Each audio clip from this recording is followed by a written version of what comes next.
我们抵达金门了。这次呢，受到深恒昌金湖大饭店的邀请，我要带许先生来一趟金门3天2夜的小旅行。酷酷酷！我们刚一下飞机就直接有那个5星级的接机服务。这一次来金门呢，我们直接入住金门当地最贵的饭店，就是我们的深恒昌金湖大饭店。感谢邀请。前阵子我朋友也跟我说，现在是小金门芋头的盛产季，所以我听到之后呢，立马就订机票飞过来了。这也是我第一次来金门诶，我长这么大，我已经30几岁了，没有来过金门。那我们就话不多说，带大家直接 go go！Welcome to 金门。我们现在要去拿行李喽。从高雄到金门大概1个小时，其实还蛮快的，好像比飞香港还要快，对不对？饭店的服务人员来接我们了，我们一下机就有饭店的服务，真的是超好的。哇哦，好气派的大厅哦！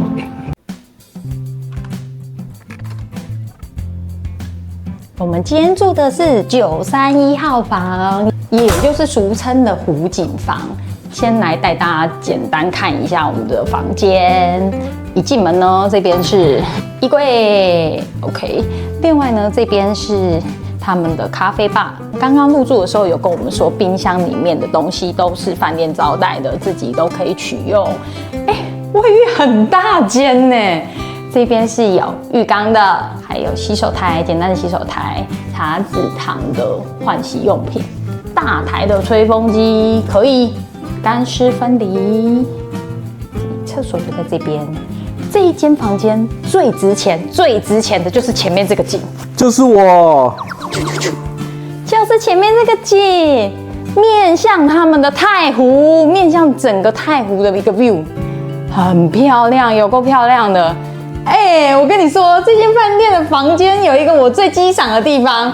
以往我们住饭店就只有一个沙发座椅，就会被那个贱人给拿走。但是这间饭店呢，它为了搭配这个湖景，所以它有2个沙发床。我的本人呢，也可以躺在这里。而且这2个沙发床之间的距离够远，就是不用2个人整天腻在一起。来给大家看距离有多远，最遥远的距离。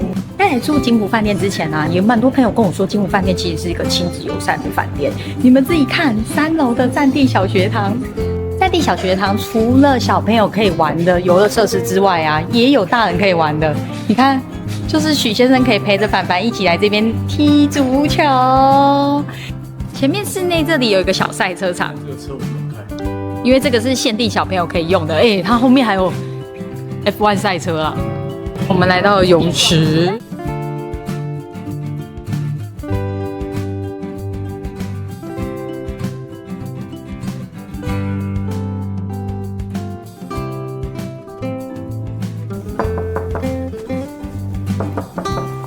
不好意思，我忘记带房卡了。不好意思，我们没有要那个客房服务哦，请你离开。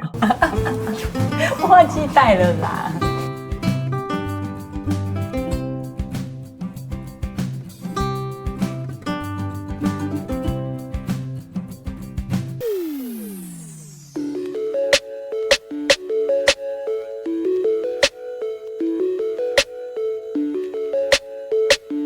不好意思，有什么事吗？请问你有什么事吗？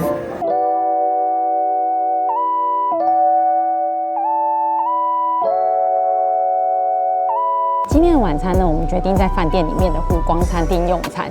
这个湖光餐厅非常特别，它只有礼拜5跟礼拜6的时间是自助吧，其他时间呢就是中式的单点。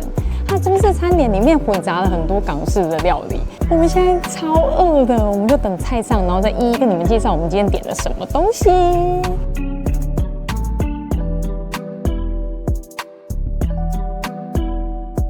开动，先吃。它这个是上错的，所以直接变招待，赚烂。虾卷，我还比较喜欢吃虾卷。这个在 Google 评论上面呢，好像很多人也会点，好像是他们的腐皮虾卷，也是招牌的样子。你刚刚在开的时候，其实我就有听到那个腐皮很酥脆的声音。那个腐皮薄薄一层，可是很酥脆耶。之前我吃别家的港式啊，有一些虾卷，它的那个腐皮会刮嘴，但他们家的是薄的跟饼干一样，这样子薄薄一层，很酥脆。我觉得它这个藤椒酸菜鱼啊，分量应该可以到3到4个人吃哦。而且它里面的龙胆石斑肉啊，每一个都这么厚，不是那种薄薄的一片。而且龙胆石斑我最喜欢吃那个皮的地方，它皮的地方超多胶原蛋白 ，QQ 端端的。尤其如果你带小朋友啊，第一天不想跑太远，想让小朋友好好休息一下，我觉得在饭店里面用餐是一个蛮好的选择。你们等下用完餐之后啊，还可以带着小朋友到处在饭店里面晃一晃，因为他们的空间真的蛮大的。它的烤鸭好多汁哦，皮的地方是脆脆的，油脂会直接在你嘴巴里面融化出来，再沾上旁边酸酸的梅子酱，果然是招牌，好好吃。如果你们是平日像我们平日来的话，这样单点的话，我觉得蛮适合大家族一起来吃的，因为毕竟你点一道菜，都大概3到4个人分，我觉得会比较刚好。菜色真的超级多，我那时候在选的时候还进入到一个选择障碍，我什么都想吃吃看。我的芝麻玉米卷终于送来了，好险我有发现。我那时候在看菜单的时候就很想要吃这个东西，它把我最喜欢的芝麻跟芋泥全部结合在一起了。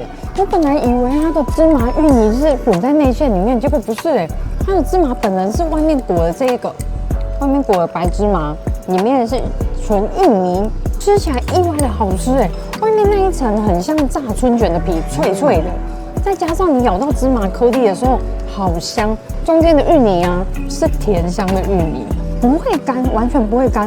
如果你们第一天来到金门啊，不想要外面去奔波的话，我觉得直接在饭店里面吃他们这个金湖餐厅真的是蛮好的，价格也很合理。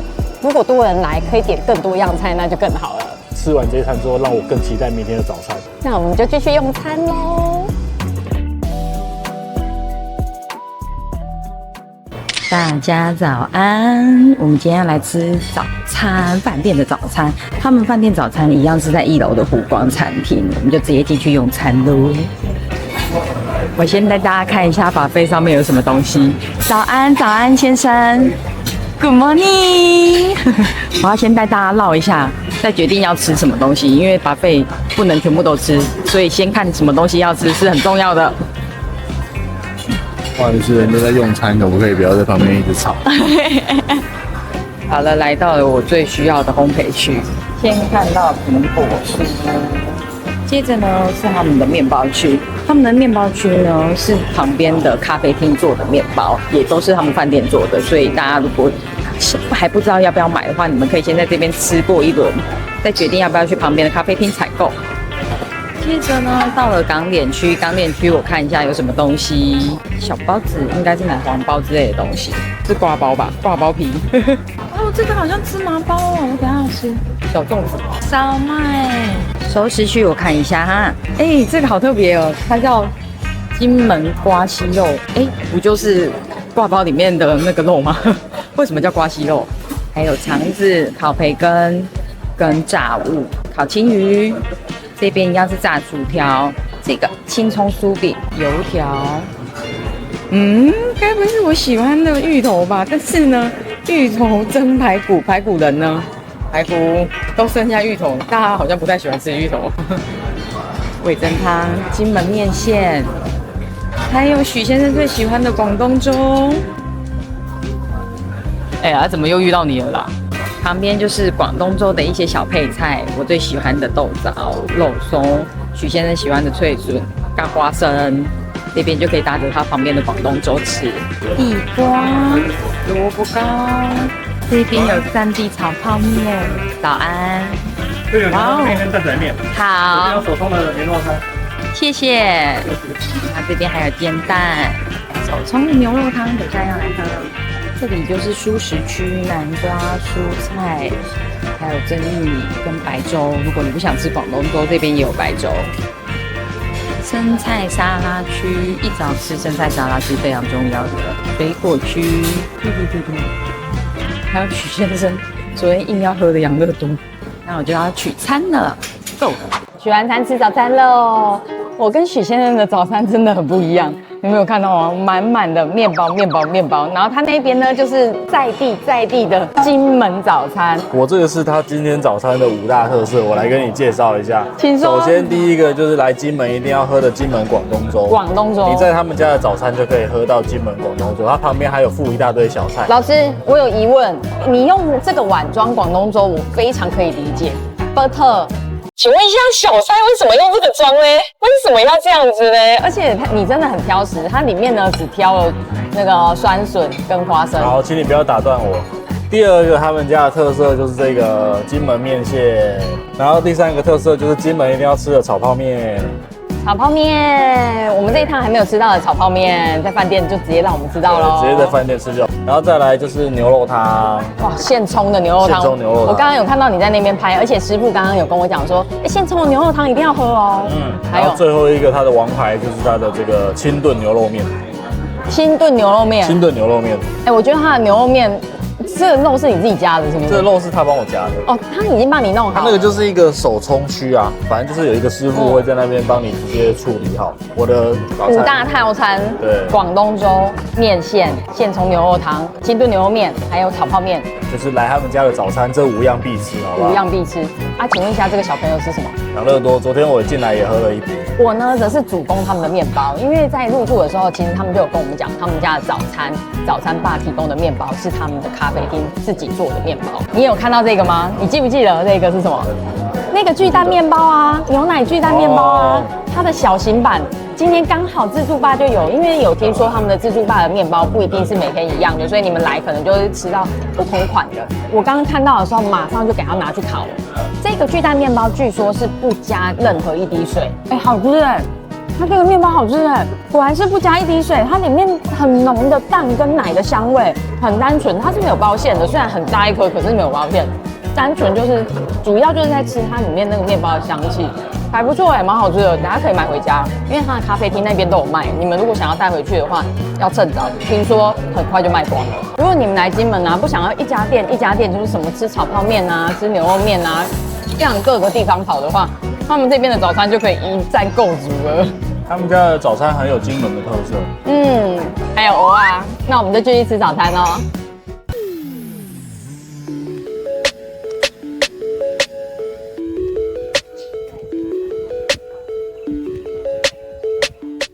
我们走进了民俗文化村了，3号民俗文化村，我们要来找一间王阿婆小吃店。据说它的蚵仔面线跟蚵仔煎很好吃。我看到招牌了，那边，你们有没有看到树下那里有一个王阿婆小吃店？我先生已经坐在那里等我了，什么意思？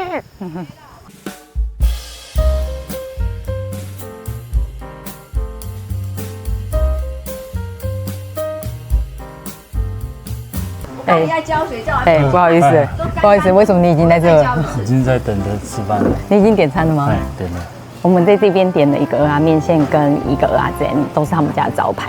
我们的蚵仔煎跟蚵仔米刷上桌了。今天我们点的蚵仔煎是90块，蚵仔米刷也是90块，他们都是现点现做的，所以点完之后你们可能就要稍等一下下。我刚刚有跑到后面的厨房去看，他们的蚵仔煎上面会布满密密麻麻的10颗。因为金门这边的蚵仔是10颗，是天然的，不是养殖的，所以他们会跟我们台湾本岛的蚵仔煎不太一样。小颗一点，但是我觉得那个比较好吃，我比较喜欢那种小颗的，跟我们澎湖一样。小颗的特色就是在比较不会有腥味。不错不错。他们家的蚵仔煎啊，派系是这种沾满蛋液的，所以边边就会煎到金黄色的，上面再裹满一个有点像是我们那种肉丸酱汁那种格格的酱汁。它的酱汁是酸酸的，酸酸甜甜。我非常喜欢吃边边这个地方，边边地方真的是煎到酥脆。你看中间的地方还保有鼻涕的口感。我发现它这个酱上面还有豆瓣呢，这个豆瓣酱的那个一颗一颗的，它的酱跟我在台湾吃的味道真的不太一样，台湾本岛吃的味道真的不太一样。我们那边是会比较偏有一点辣。然后咸也会比较重一点点，跟一些花生粉的调味，但他们的不是，他们单纯就是醋的味道。酥脆的蚵仔煎沾上这个酸酸的酱，非常解腻。而且它的边缘啊，不是刮嘴的那种脆，它的边缘是那种蛋液煎下去的脆，薄薄脆脆的口感。很喜欢很喜欢。这个很喜欢。可是我觉得这个蚵仔煎有一个小缺点，就是放冷之后它可能会比较油腻一些些。还好啦，不会让它有机会放到冷，马上吃掉就对了。这一碗的蚵仔也是非常之多哎，这调味就跟台湾的有一点像，调味是有葱酥的。这一碗好清爽哦，它是一点点淡淡的那个油葱酥的调味跟胡椒粉，主要是胡椒粉的调味。蚵仔真的跟大家说的一样，完全不腥。你看这里中间的地方，我觉得它的10颗吃起来啊，咬下去非常扎实，而且在那个肉当中会有水分，整个吃起来是甜的。蚵仔是我很甜喜欢这种甜的。小颗的蚵仔，我觉得小颗的蚵仔比较香，它比较有那个海味，虽然说没有那么肥大。不过完全不影响它的威力，它吃起来就是港丁的那一种肉质，好吃哎！我觉得我们好像误入一个就是人家家在吃饭这样，然后他们在讨论他们家庭的事情，然后我们在吃我们的蚵仔煎，我们刚走进来的时候也是觉得好糗哦，他们别有一番风味。对，他们刚开始在开店，然后每个人都慵懒的这样子慢慢来，不错。后来吃到一半的时候，旅行团就过来了。这边其实是一个民俗文化村，所以如果你们假日来的时候，有可能团客就会在这边旅游。我们等一下也带大家去旁边的建物看一下，很特别。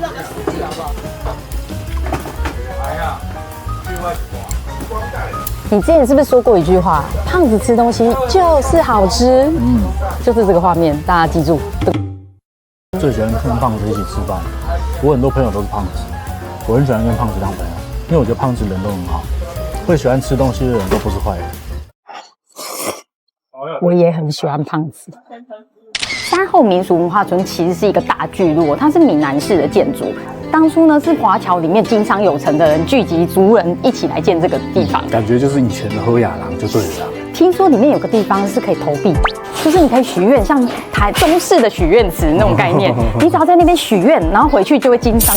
就是他们家有钱的原因，就是大家过去就会投钱这样子，他就把那个钱拿起来去做生意，然后你回家就会发大财。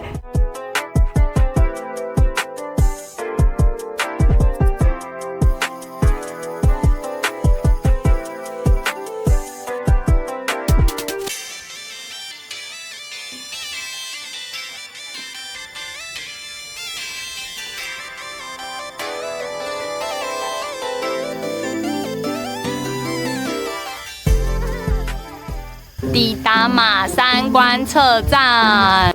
刚刚去完山后民俗文化村之后啊，我们就到旁边的马山观测站。这个是许先生指定要来的景点之一。兄弟，你看前面。没错，我就是要来看这个还我河山。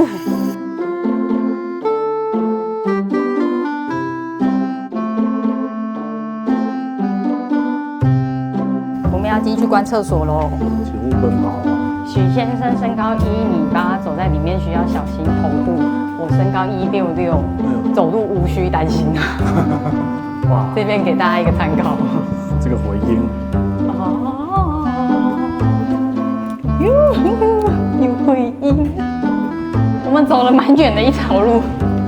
我们可以观察对岸。哦，真的是一个小洞洞看出去哎。这好清楚。等下有人在洗澡是不是？对，有人在洗澡。谁？男的女的？漂亮吗？我看一下，我仔细观摩他的长。阿姨还是姐姐还是妹妹？哎呀，哎呀，都会吗？不可以，衣服穿起来。哎呀，同傻会。抵达沙美老街，在这里呢，我最主要是要来他们的沙美摩洛哥。据说呢，在沙美老街这边呢，有几间黄色的小房子，它很像台版的小摩洛哥，所以就变成 IG 网美的打卡必来之点。Here。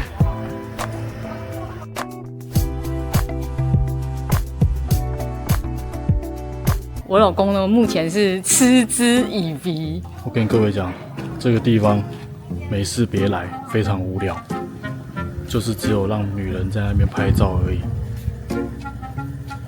就这样，它就这么小一个地方，一点都没有人文风情。他明明那边还有，你不要这样，你不要误解他，你赶快跟我走。我老婆现在不在，大家听我肺腑之言。好，来拍照哦。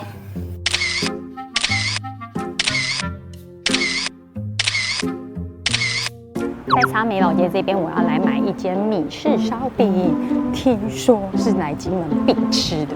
他们的烧饼呢，跟我们台湾本岛的不太一样，他们的烧饼都是包馅的，跟我们一般早餐店的烧饼不一样哦。在那边米式烧饼。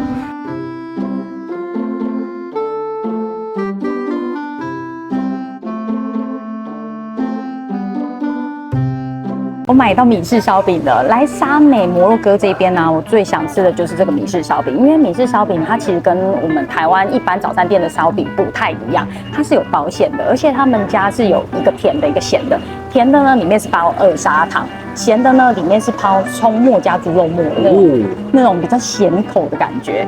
而且对甜的很有兴趣。你对甜的还是咸的？甜的，对甜的哦。很多人都跟我说他们的甜烧饼很特别，很好吃。传说来这边吃一个之后，你就会买1盒带回台湾。我要先来吃甜的，甜的是做的长形。对，摄影师满脸芝麻，它上面全部都芝麻，不能怪我，好不好？然后风吹过来，我现在满脸都是芝麻，兄弟。甜的就是长形的这样，而且它很贴心的部分是你现点，它现烤。它是热的，它刚刚都是热腾腾的，不知道是不是啊？我是拿到热腾腾的，我不知道大家来如果是廉价会不会拿到冰冰的？帮我吃一口啊！你帮我咬边边，帮我咬皮它。它很像，它吃起来不是烧饼，它跟早餐店的烧饼完全没有关系，它们是不同血脉的。它是酥脆版的太阳饼啊，不对。它是黏厚版的太阳饼，之前太阳饼都是薄的，非常酥脆，但他们的不是，他们的是厚实的，甜度控制很刚好。它的甜完全没有想象中的那种甜腻感它里面是包了一层膏的那种感觉，但是不是死甜，它的甜度大概是3分甜左右，控制的很刚好。对我来讲，就是属于此生有吃过一次就可以了。面包版的太阳饼。接下来来吃咸的，咸的是做成圆形的，它们的底部都烤得很漂亮，我非常欣赏这一点。你里面会以为它是像我们台湾的那种胡椒饼，对，你以为吃下去会很像胡椒饼，没有，台湾胡椒饼味道很重，那个胡椒味很浓郁，但它的是小清新版的，非常的淡雅。里面的肉馅呢，就是淡淡的那种肉香味而已，最重要的都还是吃它里面这个烧饼的厚实感。它真的很像面包版的烧饼，很好吃。表皮这个芝麻更偏香味，中间一层一层的层次啊，你会吃了热热的吃，你会觉得哇，好酥脆。果然是金门最厉害的烧饼，这个你们有来沙美这里要吃。我现在全身都是血血，全身都是芝麻，小心全身都是芝麻。它这里真的没办法，在户外吃好不好？接着呢，我要来买823地瓜酥，就是我家蛋糕里面卖的。这个也是我在网络上面看到的。很特别，非常可爱，而且啊，他们有这种，他们最有名的好像是这种仿真的芋头酥跟高粱布朗尼。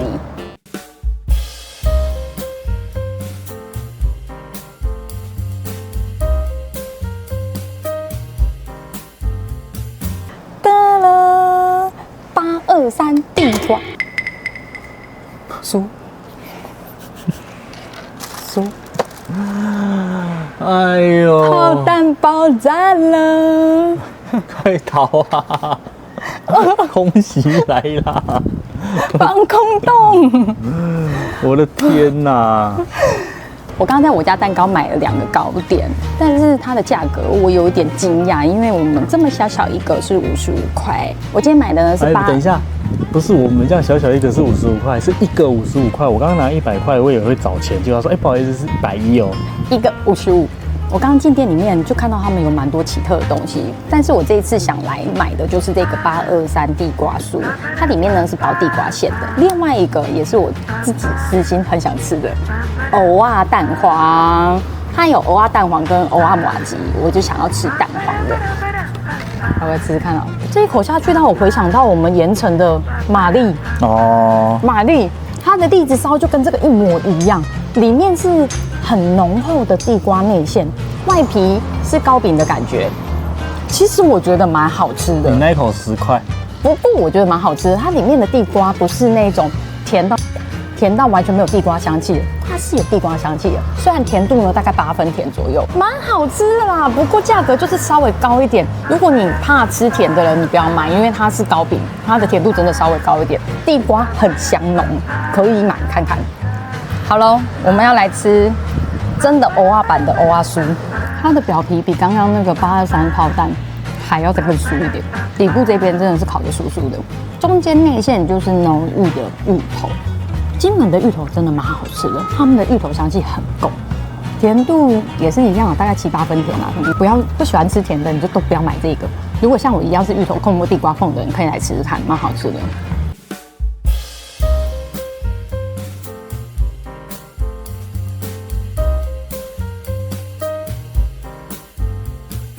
我们终于回到市区了，在金门呢，一定要吃的就是这个永春广东粥。很多来金门的朋友都跟我们说，他们来都有吃这一碗才回去。但他们家最特别的啊，是料非常的多。它里面呢有猪肉丸、鱼丸、猪肝，然后还有满满的鸡蛋。鱼丸，你刚刚有看到鱼丸吗？点这碗是招牌是不是？对，招牌。它好像有一个是海鲜，然后一个招牌。没有，它其实有很多口味，它也有皮蛋瘦肉。就如果你们想要吃皮蛋瘦肉的话，你也可以点那一个。但是我今天点的就是金门他们的招牌。我喜欢，我最喜欢这个。它的汤头好赞哦！你们来吃一定要加这个油条。这个油条好像是附近的一间和记100年老店的油条。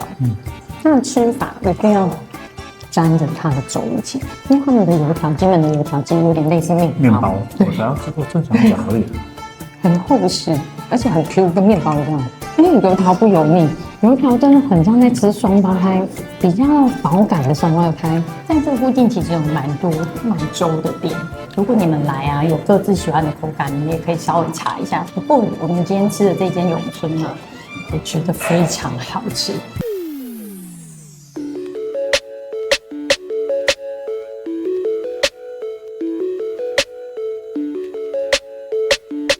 接着我们要来做钢刀，这次饭店住宿啊，有结合他们金门非常厉害的金合力钢刀，我们可以来做钥匙圈。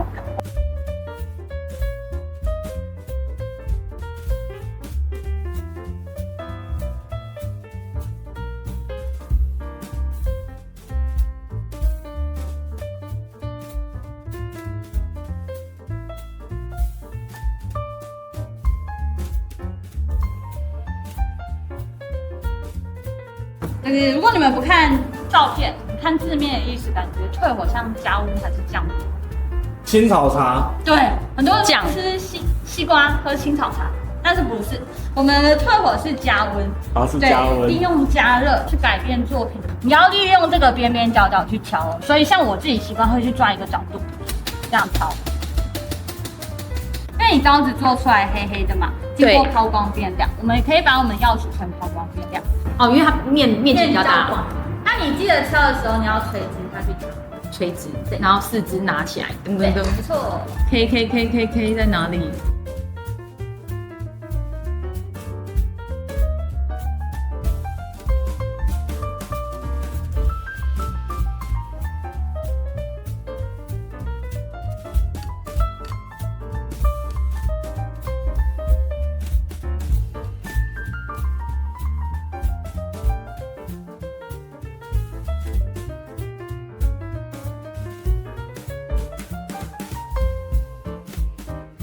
我们做完我们的钢刀钥匙圈了。这次我们住的金福饭店呢，刚好跟金合力钢刀有做配合。我们拿到折价券之后，我就托了许先生来做这个钥匙圈了。我觉得这手作课程蛮有金门特色的，蛮好玩的。尤其这个门市啊，它还有师傅现场制作钢刀给你们看，还会跟你讲一下钢刀他们的产业历史背景，我觉得非常有金门特色。我觉得他们家的刀超帅的，而且刚刚师傅直接在后面，他就有那个就是机器，然后直接退火，然后直接开始敲打，我觉得很帅。他们都是玩刀的男人，不要惹他们好不好？这个活动非常推荐给大人小朋友都可以一起来玩，很有趣。大家如果有来金门的话，也可以规划一个像这样的室内体验活动，因为金门真的非常的热，有这样的室内体验活动，大人小朋友都可以哦。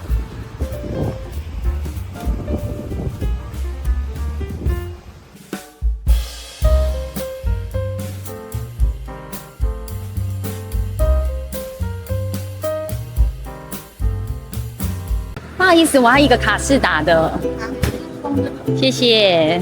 我终于吃到胖胖鸡蛋糕了。这间胖胖鸡蛋糕呢，是我来金门一直吵着许先生要带我来吃。真的好生气，怎么会有来金门吃鸡蛋糕的兄弟？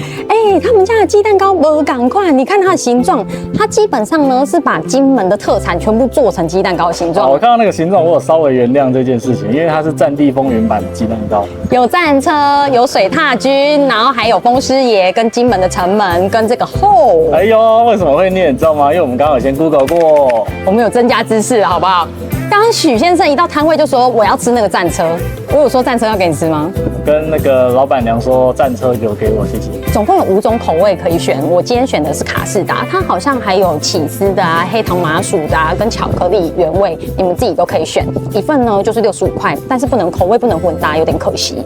我们刚刚还在摊位上面讲啊，水踏真的是金门人小时候看到，到现在目前都还看得到的。在太湖那附近，对，我们住太湖旁边啊，我们也没看到，就发现它是夜行性动物。对，如果你晚上没有出去看蓝眼泪啊，你可能就没有办法看到它了。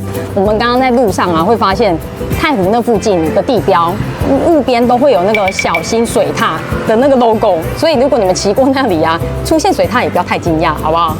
蛮好吃的。它的蛋糕体很软绵，里面的卡士达是那种布丁的甜香味道。再加上边边的地方烤到微脆的，这样一份65块又可爱，东西又好吃，是好吃的鸡蛋糕。如果你们有来这附近吃广东粥的话，你们就可以顺便买一个鸡蛋糕。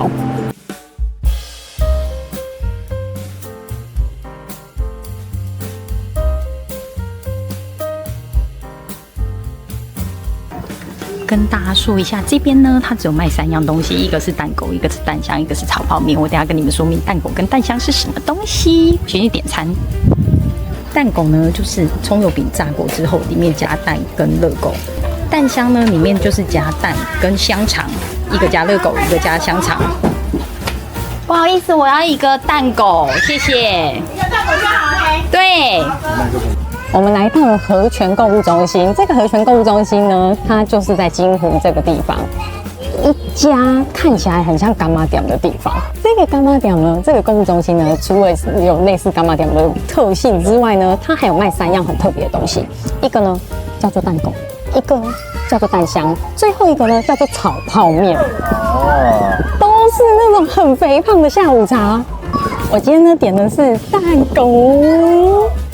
来金门，我最想吃的就是这个蛋狗，因为它的蛋狗是炸葱油饼，包上煎蛋，还有里面的那个热狗，大热狗，这个根本就是淀粉炸弹啊，完全是热量炸弹。其实我们昨天有去小金门拍另外一家叫做华兴商香蛋，它叫做香蛋，它里面是放香肠跟蛋，然后一样的组合。我不知道小金门那边叫法是不是跟他们这边是颠倒啦，因为那边叫香蛋，这边叫蛋香。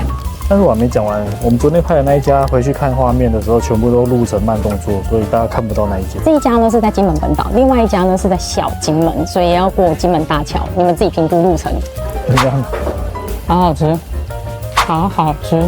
它跟另外一家小金门的不太一样，华兴呢，它是把酱另外付给你，你自己淋。但是和泉他们是直接加在里面，你有看到里面那个辣酱吗？它已经加好了。因为他们2家的辣酱很类似，都是那种酸甜味道的，但是泰式那种甜辣的感觉。特性2家的特性都是外皮超级酥脆的，炸过的葱油饼很好吃，那个油香度赞，有够赞。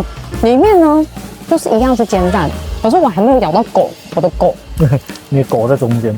不过他们家蛮贴心的，先打个唱，我觉得他们家蛮贴心的，他们直接包好之后用这个橡皮筋直接帮你送掉你就吃不会太狼狈，也不会散开。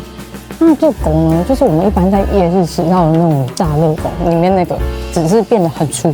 你看啊，好像有人说跟 7 的那种大汉堡里面的热狗有点像，看起来就蛮像，蛮好吃的。这个下一次来我应该还是会吃。整个现炸出来呢是酥脆油香，再加上中间那个扎实的肉感，热狗那个肉感，整个就是淀粉加肉，超级炸弹。你们有来金门啊？建议2个人吃1条就好，分量蛮扎实的，这样粗一整条。刚刚看到别人吃炒泡面，看起来也好好吃，可惜我们吃不下，你们来替我们吃好不好？终于结束金门3天2夜的旅行了。这一次呢，我跟许先生全程骑摩托车去了很多金门的古迹景点，了解当时的战争历史，也吃了很多金门的在地美食，还去做了钢刀钥匙圈，算是充分利用这3天2夜的时间，好好玩一趟金门。再次感谢金武饭店的邀请，让我们有机会来金门玩耍。那我们今天影片就到这里哦。如果喜欢我们的影片，请记得帮我按赞、订阅、加分享。我们下次见喽，拜拜。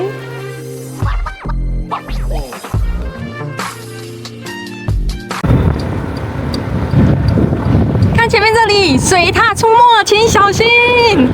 太湖好漂亮哦！太湖附近环湖这边呢、都有这个3D 立体彩绘，你们可以来这边拍完美照。天哪！